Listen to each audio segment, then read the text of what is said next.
जय हिंद क्लास। चलिए आज हम अपनी नई क्लास शुरू करते हैं जो कि हमारा बच्चा था नव पाषाण काल। वो आज शुरू करते हैं न्यूलिथिक एज। तो चलिए शुरू करते हैं न्यूलिथिक एज। तो क्वेश्चन इस प्रकार पूछा जाता है, नव पाषाण काल का कालखंड कितना था, न्यूलिथिक एज का टाइम पीरियड कितना था। तो 4000 ईसा पूर्व से बीसी से 1000 ईसा या 1000 बिफोर क्राइस्ट बीसी। तो न्यूलिथिक एज का टाइम क्या था, टाइम पीरियड कितना था, 4000 बीसी से 1000 बीसी। और नव पाषाण शब्द, जो नव पाषाण शब्द हुआ है वो किसके द्वारा सर्वप्रथम कहा गया है या किसके द्वारा सर्वप्रथम यूज किया गया है। तो जॉन लुबाक द्वारा, जो हमारे जॉन लुबाक थे, उन्होंने 1865 ईस्वी में नव पाषाण काल शब्द का इजाद किया था, नव पाषाण शब्द लाए थे। और नव पाषाण क्रांति एवं अन्न उत्पादन संस्कृति किसने कहा है। तो दो क्वेश्चन यहां से मिलते हैं कि नव पाषाण क्रांति और एवं अन्न उत्पादन संस्कृति किसके द्वारा कही गई है, कौन से इतिहासकार द्वारा कही गई है। तो गार्डन चाइल्ड जो थे हमारे चाइल्ड, उनके द्वारा अन्न उत्पादन संस्कृति, नव पाषाण काल को अन्न उत्पादन संस्कृति किसके द्वारा कही गई, गार्डन चाइल्ड के द्वारा। या एक और क्वेश्चन इस प्रकार पूछे कि नव पाषाण क्रांति किसके द्वारा कही गई है, तो गार्डन चाइल्ड के द्वारा कही गई है। तो दो क्वेश्चन यहां से बनते हैं। तो एक क्वेश्चन यह बनता है कि सर्वप्रथम नव पाषाण काल का जो उपकरण मिला था या प्रथम स्थल मिला था, जो नव पाषाण काल का प्रथम स्थल वो कहां से मिला था। जो टोन्स नदी यूपी में बहती है, टोन्स नदी घाटी जो यूपी में है, उत्तर प्रदेश में, वहां से प्रथम स्थल की खोज हुई थी। किसने की थी, मैसूरियर ने। कब की थी, 1860 ईस्वी में। और यहाँ पे क्या खोजा था, सेल्ट खोजा था। जो प्रथम स्थल था वो क्या था, सेल्ट था। नहीं, सेल्ट यहाँ हो गया आपका औजार। जो प्रथम स्थल खोजा था इन्होंने टोन्स नदी घाटी में, नव पाषाण काल का किसने खोजा था, मैसूरियर ने। कब खोजा था, 1860 में। कहाँ खोजा था, टोन्स नदी घाटी में, यूपी में। और यहाँ से जो उपकरण मिला था, जो औजार मिला था, वो कौन सा मिला था, सेल्ट औजार मिला था। ये औजार है आपका नव पाषाण काल का औजार। यह भी आगे पॉइंट आएगा। तो टोन्स नदी घाटी से कौन सा औजार मिलता है, सेल्ट औजार मिलता है। प्रमुख औजार, जो औजार मिले थे नव पाषाण काल में, वो कौन से थे, पत्थर की कुल्हाड़ी थी। तो पूरा पाषाण काल में क्या मिले थे, जो औजार मिले तो वो बड़े पत्थर मिले थे। मध्य पाषाण काल मेसोलिथिक वो छोटे पत्थर मिले थे हथियार के रूप में, औजार के रूप में। और नव पाषाण काल में जो प्रमुख औजार मिला था वहाँ पत्थर की कुल्हाड़ी मिली थी और पत्थरों के उपकरणों को पॉलिश किया गया मिला है। तो क्वेश्चन इस प्रकार पूछे गए, कौन से काल में या कौन से काल में पत्थरों को पॉलिश किया गया मिला है। तो नव पाषाण काल में पत्थरों को पॉलिश किया गया मिला है।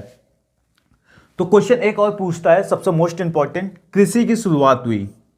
तो कृषि की शुरुआत कहाँ से होती है, नव पाषाण काल से होती है। और सबसे पहले कृषि में क्या उपजाया गया या सबसे पहले किसकी खेती की गई, तो गेहूं की खेती की गई। गेहूं की खेती की गई। कहां शुरुआत हुई है, गेहूं की खेती सर्वप्रथम कहां की गई है, मेहरगढ़ पाकिस्तान में। तो कुछ मेहरगढ़ पाकिस्तान में की गई। और ये किस पहाड़ियों के बीच स्थित है, मेहरगढ़ ये किलथर और सुलेमान पहाड़ियों के बीच स्थित है। तो क्वेश्चन यहां से ऐसे मिलते हैं। और कब ये हुई है, 7000 ईसा पूर्व पहले मिली है। तो क्वेश्चन इस प्रकार पूछता है कि कृषि की शुरुआत कौन से काल में हुई, तो नव पाषाण काल में हुई है। सबसे पहले या सबसे प्राचीन खेती किसकी होती थी या सबसे पहले खेती किसकी की गई, तो गेहूं की गई। और जो कृषि की शुरुआत हुई है, कृषि के प्राचीनतम साक्ष्य कहाँ से मिले या खेती के प्राचीनतम साक्ष्य कहाँ से मिले या गेहूं के प्राचीनतम साक्ष्य कहाँ से मिले हैं, इस प्रकार पूछा जाए तो मेहरगढ़ पाकिस्तान से मिले हैं। तो इसकी मेहरगढ़ पाकिस्तान किन घाट उसके पहाड़ियों के बीच स्थित है, तो किलथर और सुलेमान पहाड़ियों के बीच स्थित है। और जो गेहूं के साक्ष्य मिले वो 7000 ईसा पूर्व पहले मिले हैं। तो एक डाउट यहाँ से बनता है कि नव पाषाण काल की शुरुआत तो 4000 ईसा पूर्व से एक हुई थी, लेकिन यहाँ जो मिले वो 7000 ईसा पूर्व मिले हैं, मध्य पाषाण काल के मिले हैं। लेकिन ऐसा नहीं, ये नव पाषाण काल का समय माना जाता है। जैसे हम आज का कंपेयर करें, हमारा दिल्ली जो आज 2021 चल रहा है, लेकिन जो हमारा आज का पाकिस्तान है वो 2000 चल रहा है। उसी के पहले जैसे हमारा अफगानिस्तान वो और पीछे 1990 चल रहा है, 1900 चल रहा है। इस हिसाब से जो हमसे पीछे चल रहा है एरिया। उस प्रकार जैसे ये भी खोज की गई थी, जो कृषि की शुरुआत की गई थी वो भी 7000 ईसा पूर्व पहले की गई थी, लेकिन ये मध्य पाषाण में ना होकर नव पाषाण काल में माना जाता है ऐसा एरिया। जैसे ये तीनों कालक्रम हमने दिल्ली, पाकिस्तान और अफगानिस्तान के जैसे एग्जाम्पल लिए हैं, उसी हिसाब से ये भी समझ सकते हैं कि कालक्रम वहाँ कैसे था। और मानव के स्थायी होने के प्रमाण मिले हैं। अगर देखिए मानव कहाँ स्थायी होएगा, जहाँ वो खेती करेगा। वैसे जैसे अगर कोई बाहरी व्यक्ति, विदेशी व्यक्ति विदेश में रह के भारत में खेती नहीं कर सकता है, वो भारत में रह के ही भारत में खेती कर सकता है, नहीं तो यहाँ उसके खेत कब्जा लिए जाएंगे। तो अगर खेती करनी है तो उसको स्थायी होना ही पड़ेगा। तो मानव के स्थायी होने के प्रमाण कहाँ से मिले हैं? सबसे प्रथम मेहरगढ़ से मिले या नवपाषाण काल से मिले हैं। और जानवरों के पालतू बनाया गया है। अगर जहाँ मानव बस्ती होगी वहाँ सबसे पहले किसको पालतू बनाया जाता है? कुत्ते को। कुत्ता क्यों बनाया जाता पालतू? जानवरों को पालतू बनाया गया और सर्वप्रथम किसको बनाया गया? कुत्ता को पालतू बनाया गया है। जहाँ कहीं भी अगर आपके घर के आसपास कोई कुत्ता होगा, अगर आप उसको एक रोटी खिला देंगे तो 24 घंटे आपके घर के बाहर ही बैठा रहेगा। तो ऐसे ही यहाँ मतलब पुराने काल में, नवपाषाण काल में भी जब कुत्ते को जब इन्होंने पालना शुरू किया तो सर्वप्रथम इन्होंने पालतू बनाया गया। और जो क्वेश्चन कभी कभी गाय ऑप्शन देता है वो उत्तर वैदिक काल के बाद से चालू होता है, जो उत्तर वैदिक काल के बाद से हम गाय को सुनते हैं। तो सर्वप्रथम किसको पालतू बनाया गया? कुत्ते को बनाया गया है। और इसके और एक क्वेश्चन यहाँ बनता है कि नाव का निर्माण किस कालखंड में किया गया है? तो नाव का निर्माण नवपाषाण काल में किया गया है। और मछली का शिकार किस काल में किया गया था? ये क्वेश्चन हमने करवाया वो मध्य पाषाण काल में करवाया गया था। और इसके प्रमुख औजार कौन कौन से हैं? सेल्ट है, कुल्हाड़ी है, वसूली है, छेनी है। तो ये था ये नवपाषाण काल का इंट्रोडक्शन था। तो चलिए इसमें नवपाषाण काल में जो पॉइंट रह गए, जो स्थल रह गए, प्रमुख स्थल, वो भी देख लेते हैं। तो चलिए आगे चलते, आगे देखते हैं। चलिए जो नवपाषाणिक काल के जो स्थल थे वो देख लेते हैं, कौन सा कहाँ मिला है। जो प्रमुख स्थल नवपाषाण काल के थे वो देख लेते हैं। तो हमारा सबसे पहला है मेहरगढ़। तो मेहरगढ़ कहाँ पे है? पाकिस्तान में। लेकिन पाकिस्तान का है बलूचिस्तान में। और ये किन पहाड़ियों के बीच स्थित है? किरथर और सुलेमान पहाड़ियों के बीच स्थित। अभी पीछे ही करवाई हमने। तो मेहरगढ़ कहाँ स्थित है? बलूचिस्तान, पाकिस्तान में। तो मेहरगढ़ से क्या क्या मिला है, क्या क्या चीज़ें वहाँ से प्राप्त हुई हैं? नवपाषाण की प्राचीनतम बस्ती मिली है। तो नवपाषाण की प्राचीनतम बस्ती कहाँ से मिली है? मेहरगढ़ से मिली है। बलूचिस्तान का अन्न भंडार एवं रोटी की टोकरी कहते हैं। मेहरगढ़ को अन्न किस नाम से जाना जाता है? तो बलूचिस्तान का अन्न भंडार एवं रोटी की टोकरी के नाम से जाना जाता है। तो क्वेश्चन इस प्रकार पूछा जाए कि किसे रोटी के टोकरी के नाम से जाना जाता है? मेहरगढ़ को। और किसे बलूचिस्तान का अन्न भंडार के नाम से जाना जाता है? मेहरगढ़ को जाना जाता है। कृषि के प्राचीनतम साक्ष्य मिले, ये भी अभी पहले करवाया था, इसके पीछे। कब मिले? 7000 ईसा पूर्व में, 7000 वर्ष पहले, 7000 ईसा पूर्व में। तो कृषि के प्राचीनतम साक्ष्य कब मिले? 7000 ईसा पूर्व में। और सबसे पहले खेती किसकी मिली थी? गेहूं और कपास की मिली थी।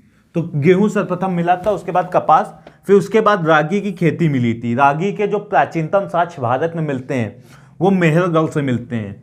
और गेहूं के भी प्राचीनतम साक्ष्य कहाँ से मिलते हैं? मेहरगढ़ से मिलते हैं। तो रागी की खेती के प्राचीनतम साक्ष्य कहाँ से प्राप्त होते हैं? मेहरगढ़ से प्राप्त होते हैं। पालतू भैंस के प्राचीनतम साक्ष्य, जो भैंस बनाई गई थी, सर्वप्रथम पालतू भैंस कहाँ बनाई गई थी? तो मेहरगढ़ में बनाई गई थी। और बकरी के साथ मालिक को दफनाने के साक्ष्य कहाँ से मिले हैं? मेहरगढ़ से मिले हैं। तो मेहरगढ़ से क्या मिला है? बकरी के साथ मालिक को दफनाने के साक्ष्य मिले हैं। और मेहरगढ़ से एक ये इंपॉर्टेंट क्वेश्चन आया है, नेट के पेपर में ये भी पूछा हुआ है कि कारीगर की कब्र नवपाषाण स्थल में कहाँ से प्राप्त हुई है? तो मेहरगढ़ से प्राप्त हुई है। और मेहरगढ़ से एक अन्नागार मिला है, जहाँ अन्न रखने का स्थान होता था उसमें अन्नागार मिला है वहाँ पे। तो अन्नागार कहाँ से मिला है? मेहरगढ़ से मिला है। और कच्ची ईंटों से सिगार के आकार के अंगीठियों से युक्त मकान मिले हैं, घर मिले हैं। जैसे हमने अपनी पुरानी पिक्चरों में देखा, बॉलीवुड की जो पुरानी पिक्चरें होती तो उसमें हर विलन सिगार पीता था। तो सिगार इस प्रकार होता था, बिगड़ी से बड़ा जो होता था, उस आकार में कच्ची ईंटें जो होती थी वो इस प्रकार की होती थी, सिगार के आकार की। उससे युक्त अंगीठियों के टाइप की अंगीठी जो होती थी ऐसे इस प्रकार से मकान मिले हैं, घर मिले हैं। तो कच्ची ईंटों से निर्मित सिगार के आकार के घर कहाँ से मिले हैं? तो मेहरगढ़ से मिले हैं। तो क्वेश्चन एक ये बनता है कि सिगार के आकार के घर कहाँ से मिले? मेहरगढ़ से मिले। या अंगूठियों से युक्त घर कहाँ से मिले हैं? वो भी मेहरगढ़ से मिले हैं। तो चलिए नवपाषाण काल के जो अन्य स्थल बाकी वो भी देख लेते हैं। इसके बाद ये हमारा मेहरगढ़ था। यहाँ से क्वेश्चन, हर क्वेश्चन पूछा हुआ है PYQ, प्रीवियस ईयर क्वेश्चन में किसी ना किसी पेपर में आया हुआ है, तो ये भी इंपॉर्टेंट क्वेश्चन आते हैं यहाँ से। तो चलिए हमारे अगले जो स्थल है वो देख लेते हैं। तो चलिए आगे चलते हैं। नवपाषाण काल के जो अगला स्थल है हमारा बुलझोम कश्मीर में है। तो बुलझोम कश्मीर, इसकी खोज कब की गई? 1935 में, 1935 ईस्वी में बुलझोम की खोज की गई। और किसके द्वारा की गई? H.T. Terra and T.T. Peterson द्वारा बुलझोम की खोज की गई। कब की गई? 1935 ईस्वी में। और ये किस काल का है? नवपाषाण काल का है। बुलझोम का अर्थ क्या होता है? भुज वृक्ष का स्थान। बुलझोम में जो भुज वृक्ष की मात्रा अधिक थी, इसलिए भुज के नाम पे इसे बुलझोम कहा जाने लगा है। तो भुज वृक्ष का स्थान किसे कहा जाता है? बुलझोम को कहा जाता है। बुलझोम से खुदरे धूसर मृदभांड मिले हैं। जो मिट्टी के बर्तन होते तो उन्हें मृदभांड कहा जाता था। तो खुदरे धूसर मृदभांड कहाँ से मिले हैं? बुलझोम कश्मीर से मिले हैं। तो जैसे हमने अभी मेहरगढ़ पढ़ा था, तो वहाँ बकरी के साथ मालिक को दफनाया गया था, लेकिन बुलझोम में पालतू कुत्ते और भेड़ियों के साथ मालिक को दफनाया जाता था। तो कहाँ पर मालिक को पालतू कुत्ते और भेड़ियों के साथ दफनाया जाता था? तो बुलझोम में। और कहाँ पर बकरी के साथ दफनाया जाता? तो मेहरगढ़ में दफनाया जाता था। और यहाँ से एक मोस्ट इंपॉर्टेंट क्वेश्चन पेपर में पूछा जाने वाला कि एक सींग वाले देवता कहाँ से मिले हैं? जो एक सींग वाले जो चित्र मिला है घड़े के ऊपर, वो कहाँ से मिला है? वो बुलझोम कश्मीर से मिला है। तो एक ये मोस्ट इंपॉर्टेंट क्वेश्चन टिक कर लीजिए कि एक सींग वाले देवता का चित्र घड़े के ऊपर कहाँ से मिला है या मृदभांड के ऊपर कहाँ से मिला है? तो बुलझोम से मिला है। और बुलझोम से गर्तावास मिले हैं। तो गर्तावास जो जमीन के अंदर घर बनाए जाते हैं, तो वो कहाँ से मिले? बुलझोम से मिले हैं। और पत्थर और हड्डी के औजार भी यहाँ से मिले हैं। बुलझोम से और क्या मिला? पत्थर और हड्डी के औजार भी मिले हैं। उसके बाद हमारा गुफ कराल। तो गुफ कराल कहाँ पर है? कश्मीर में, या गुफ्रकाल इसे भी कहा जाता है। गुफ्रकाल या गुफ कराल कहाँ है? कश्मीर में। इसकी खोज कब हुई? 1981 ईस्वी में। और किसने की? AK शर्मा के द्वारा की गई है। तो गुफर काल की खोज कब हुई है? 1981 में। किसके द्वारा? AK शर्मा के द्वारा। और गुफर काल का अर्थ क्या होता है? कुमार की गुफा। तो कुमार की गुफा किसका अर्थ है? गुफर काल का अर्थ। और ये किस काल का है? तो नवपाषाण काल का है। तो अनाज पीसने और गुफ्र काल से क्या मिला है? अनाज पीसने और वस्त्र सिलने की विधि पता चली है। तो अनाज जो हमारा पीसा जाता चकिया से और वस्त्र जो सिले जाते थे, उसकी विधि कहाँ से मिली है? गुफ्र काल से मिली है। ये मोस्ट इंपॉर्टेंट क्वेश्चन कि अनाज पीसने वस्त्र सिलने की विधि कहाँ से प्राप्त होती? गुफर काल से प्राप्त होती है। और गुफर काल कहाँ है? कश्मीर में है। तांबे की हेयर पिन मिली है। जो महिलाएं हेयर पिन इस्तेमाल करती हैं, वो हेयर पिन जो तांबे की बनती है पहले, वो कहाँ से प्राप्त हुई है? सर्वप्रथम गुफर काल से प्राप्त हुई है। तो तांबे की हेयर पिन कहाँ से प्राप्त हुई? गुफर काल कश्मीर से प्राप्त हुई है। तो एक ये मोस्ट इंपॉर्टेंट क्वेश्चन, ये भी पेपर में कई बार पूछा गया कि तांबे की हेयर पिन कहाँ से मिली है? गुफर काल कश्मीर से मिली है। और कश्मीर के गोमल नदी घाटी से, जो कश्मीर में ही एक ये अलग पॉइंट है कि कश्मीर से गोमल नदी घाटी से विशाल सामुदायिक चूल्हे मिले हैं। तो क्वेश्चन इस प्रकार पूछा जाए कि कश्मीर के किस स्थान से विशाल सामुदायिक चूल्हे मिले हैं? गुफरकाल, बुलझोम, गोमल नदी घाटी, या एक और ऑप्शन दिया जाएगा तो उसमें गोमल नदी घाटी जो हमारा ऑप्शन होगा, वहां से विशाल सामुदायिक चूल्हे मिले हैं। तो ये समझ में आएगा कि कश्मीर के गोमल नदी घाटी से विशाल सामुदायिक चूल्हे मिले हैं। चलिए जो अन्य बातें रहेगी नवपाषाण काल की वो भी देख लेते हैं। चलिए जो हमारे आगे पॉइंट रहेंगे तो वो देख लेते हैं। जो हमारा चिरांद था, चिरांद सारण जिला बिहार में है। और प्रेजेंट टाइम सारण जिला किसे कहा जाता है? छपरा कहा जाता है। हमने किसी पिछली क्लास में सारण जिला को पटना बता दिया था, तो करेक्ट कर लीजिए कि तो सारण जिला का प्रेजेंट टाइम का नाम क्या है, छपरा है। तो चिरान सारण जिला बिहार में है। और यहाँ से क्या क्या मिला चिरान से, तो हड्डी के उपकरण मिले हैं। मतलब कि जो हड्डी के सबसे ज़्यादा नव पाषाण काल में हड्डी के उपकरण सबसे ज़्यादा कहाँ से मिले हैं, तो चिरान बिहार से मिले हैं। और मुख्य रूप से जो हड्डी के उपकरण मिले वो हिरन की सींगों के हैं। जो हिरन होता है उसकी सींगों के हड्डी के उपकरण मिले हैं। तो चिरान कहाँ से मिले, चिरान से। तो क्वेश्चन इस प्रकार पूछा जाएगा कि सबसे ज़्यादा हड्डी के उपकरण कहाँ से मिले हैं, या हड्डी के उपकरण जो हिरन की सींगों के बने वो कहाँ से मिला है नव पाषाण काल में, तो चिरान बिहार से मिला है। और एक ये मोस्ट इंपॉर्टेंट क्वेश्चन बन जाता है। दो क्वेश्चन बहुत इंपॉर्टेंट होते हैं, या सर्वप्रथम या जिन क्वेश्चन में नहीं लग जाता है। पेपर में यही गलती हम लोग करते हैं जल्दी जल्दी में। तो क्वेश्चन ये इस प्रकार पढ़ लेते हैं कि पत्थर के उपकरण मिले हैं, लेकिन क्वेश्चन इस प्रकार पूछा जाता है कि कौन से नव पाषाण स्थल से पत्थर के उपकरण नहीं मिले हैं। नहीं जहां आ जाएगा वो वैसे ही मोस्ट इंपॉर्टेंट क्वेश्चन हो जाता है, एक सर्वप्रथम वाला एक नहीं वाला। तो पत्थर के उपकरण नव पाषाण काल में कहाँ नहीं मिले हैं, तो चिरान में नहीं मिले हैं। और एक ये बायो ज्योग्राफिक क्वेश्चन यहाँ एक आ गया है, ऐसा नोट करके लिख लीजिएगा कि जो चिरान है या छपरा है या सारण जिला है वो किस नदियों के संगम पर स्थित है। हमारी गंगा, सोन, गंडक और घाघरा के संगम पर स्थित है। जैसे इलाहाबाद जो प्रयागराज हम लोग कहा जाता है, तो वो यमुना, गंगा और अदृश्य सरस्वती के जो संगम पर बताया जाता है, उस प्रकार चिरान या सारण जिला या छपरा जिला किस संगम पर स्थित है, वो किस नदियों के किनारे स्थित है, और वहाँ कौन कौन सी नदियाँ संगम बनाती हैं। तो गंगा बनाती है, सोन बनाती है, गंडक बनाती है और घाघरा वहाँ संगम का निर्माण करती है। ज्योग्राफिक क्वेश्चन, लेकिन एक बार याद कर लीजिएगा। तो अगला है हमारा कोलडीवा। कोलडीवा जो उत्तर प्रदेश यूपी में है, इलाहाबाद के निकट है, इलाहाबादी में कहा जाता है कोलडीवा। तो यहाँ से नव पाषाण के साथ ताम और लौहकालीन उपकरण अवशेष मिले हैं, संस्कृति के अवशेष मिले हैं। तो कौन से ऐसे स्थल से नव पाषाण के साथ ताम तथा लौहकालीन संस्कृति के अवशेष मिले या उपकरण मिले हैं, तो कोलडीवा उत्तर प्रदेश इलाहाबाद से मिले हैं।